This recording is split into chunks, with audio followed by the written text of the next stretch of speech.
പുതിയൊരു വീഡിയോയിലേക്ക് സ്വാഗതം. ഇന്ന് ഞാൻ നിങ്ങൾക്കായി പരിചയപ്പെടുത്താൻ പോകുന്നത് നമ്മുടെ ടി വിയിൽ തന്നെ ഒരുപാട് പിക്ചർ മോഡ് സെറ്റിംഗ്സ് വരുന്നുണ്ട്. അതിനെ പറ്റിയിട്ടുള്ള വിശദമായ വിവരങ്ങളാണ് ഇന്നത്തെ വീഡിയോയിലൂടെ ഞാൻ നിങ്ങൾക്കായി പരിചയപ്പെടുത്താൻ പോകുന്നത്. ആദ്യമായാണ് ഈ വീഡിയോ കാണുന്നതെങ്കിൽ ദയവായി ഞങ്ങളുടെ ചാനൽ സബ്സ്ക്രൈബ് ചെയ്യുക. നമ്മുടെ ടി വിയുടെ തന്നെ ഏറ്റവും ഒരു മെയിനായിട്ടുള്ള പാർട്ടാണ് പിക്ചർ സെറ്റിംഗ്സ് വരുന്നത്. അത് നിങ്ങൾക്ക് പിക്ചർ മോഡിൽ തന്നെ ഒരുപാട് ഓപ്ഷൻസ് വരുന്നുണ്ട്.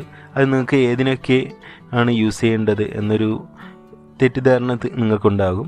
അപ്പോൾ അതിനെ പറ്റിയുള്ള വിശദമായ വിവരങ്ങളാണ് ഇന്നത്തെ വീഡിയോയിലൂടെ നിങ്ങൾക്ക് പറയുന്നത്. നിങ്ങൾ ആദ്യം പിക്ചർ മോഡ് സെറ്റിങ്സ് എടുക്കുമ്പോൾ തന്നെ അതിൽ ഒരു 5-6 ഓപ്ഷൻസ് വരുന്നുണ്ട്. നിങ്ങൾക്ക് പിക്ചർ മോഡ് സെലക്ട് ചെയ്യുമ്പോൾ തന്നെ standard, movie, vivid, sports, custom അങ്ങനെ ഓപ്ഷൻസ് വരുന്നുണ്ട്. അത് നിങ്ങൾക്ക് സ്റ്റാൻഡേർഡ് മോഡ് വരുമ്പോൾ തന്നെ നിങ്ങൾക്ക് ഒരുവിധമുള്ള നോർമലായിട്ടുള്ള എല്ലാ വീഡിയോസിനും നിങ്ങൾക്ക് സ്റ്റാൻഡേർഡ് മോഡ് തന്നെ ഇടാം.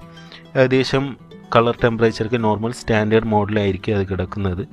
സ്റ്റാൻഡേർഡ് മോഡ് വരുമ്പോൾ നിങ്ങൾക്ക് കൂടുതലായിട്ടുള്ള കളേഴ്സ് വരത്തില്ല. ഒരു ഇതും സ്റ്റാൻഡേർഡായിട്ടുള്ള അത്യാവശ്യം നോർമലായിട്ടുള്ള ഒരു കളേഴ്സ് ആയിരിക്കും സ്റ്റാൻഡേർഡ് മോഡിലൂടെ കാണുന്നത്. പിന്നെ അടുത്തതായിട്ട് നിങ്ങൾക്ക് വരുന്നത് മൂവി എന്നുള്ളൊരു മോഡാണ് വരുന്നത്. നമുക്ക് ഏകദേശം സിനിമ സീരിയൽസൊക്കെ കാണുമ്പോൾ തന്നെ നിങ്ങൾക്ക് മൂവി മോഡ് സെലക്ട് ചെയ്തിടുന്നതായിരിക്കും കുറച്ചുകൂടെ നല്ലത്.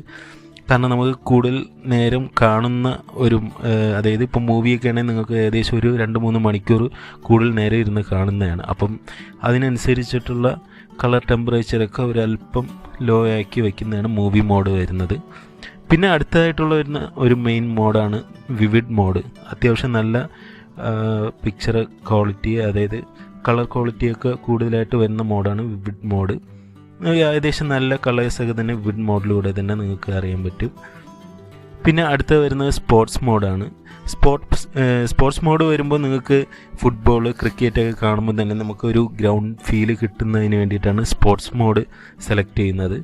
അതിലൂടെ തന്നെ നിങ്ങൾക്ക് കറക്റ്റ് ഒരു ഗ്രൗണ്ടിൻ്റെ ആ ഒരു ഫീലിങ്സ് നിങ്ങൾക്ക് ആ ഒരു സ്പോർട്സ് മോഡ് ഇടുന്നതിലൂടെ തന്നെ നിങ്ങൾക്ക് അറിയാൻ പറ്റും. പിന്നെ അടുത്ത ലാസ്റ്റായിട്ട് വരുന്നതാണ് കസ്റ്റം മോഡ് വരുന്നത്. കസ്റ്റം മോഡിലൂടെ തന്നെ നിങ്ങൾക്ക് നിങ്ങളുടെ തന്നെ അനുയോജ്യമായ ബ്രൈറ്റ്നസ്, കോൺട്രാസ്റ്റ് ഇതൊക്കെ തന്നെ നിങ്ങൾക്ക് നോർമലായിട്ട് നിങ്ങൾക്ക് അഡ്ജസ്റ്റ് ചെയ്ത് തന്നെ ഇടാൻ പറ്റുന്നതാണ്. നിങ്ങൾക്ക് ആവശ്യത്തിനനുസരിച്ചിട്ടുള്ള കളേഴ്സ് തന്നെ ഈ കസ്റ്റം മോഡിലൂടെ നിങ്ങൾക്ക് സെലക്ട് ചെയ്തിടാൻ പറ്റും. നിങ്ങൾക്ക് ആവശ്യത്തിനനുസരിച്ച് തന്നെ നിങ്ങൾക്ക് ഈ കസ്റ്റം മോഡിലൂടെ തന്നെ നിങ്ങൾക്ക് അഡ്ജസ്റ്റ് ചെയ്തിടാൻ പറ്റും.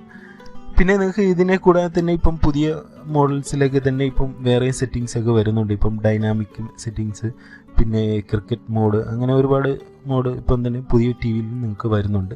അപ്പോൾ നിങ്ങൾക്ക് ഒരു ഏതാണ് അനുയോജ്യമായിട്ടുള്ള അനുസരിച്ച് തന്നെ നിങ്ങൾക്ക് സെലക്ട് ചെയ്തിടാൻ പറ്റും. അപ്പം ഇന്നത്തെ വീഡിയോയിലൂടെ ഞാൻ ഈ പിക്ചർ മോഡിനെ പറ്റിയാണ് നിങ്ങൾക്ക് വിവരിച്ചു തന്നത്. നിങ്ങളുടെ വീഡിയോ ഇഷ്ടപ്പെട്ടെങ്കിൽ ദയവായി ഞങ്ങളുടെ വീഡിയോയ്ക്ക് ഒരു ലൈക്ക് കൊടുക്കുക. നിങ്ങളുടെ അഭിപ്രായങ്ങൾ കമൻറ്റായി രേഖപ്പെടുത്തുക. Okay, thank you.